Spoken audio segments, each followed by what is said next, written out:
If you woke up this morning thanks to the alarm on your smartphone, or if you like watching videos or playing games on your tablet, you're using applications, also known as apps. An app is a software program that lets you do things, for lack of a better word. You'll find apps on all of your devices, including smartphones, tablets, and computers.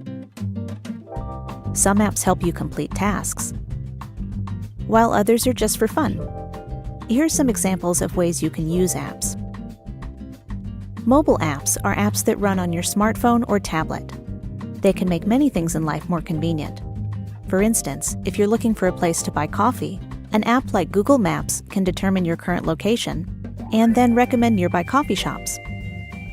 Apps aren't just for mobile devices, though. The programs and applications on your computer can also be considered apps. If you've ever used Microsoft Word to create a document, or a web browser to visit a website or check your email, guess what? You've used an app. Some apps come already installed, but you can easily download or buy more online. Apps are about communication, productivity, entertainment, and more.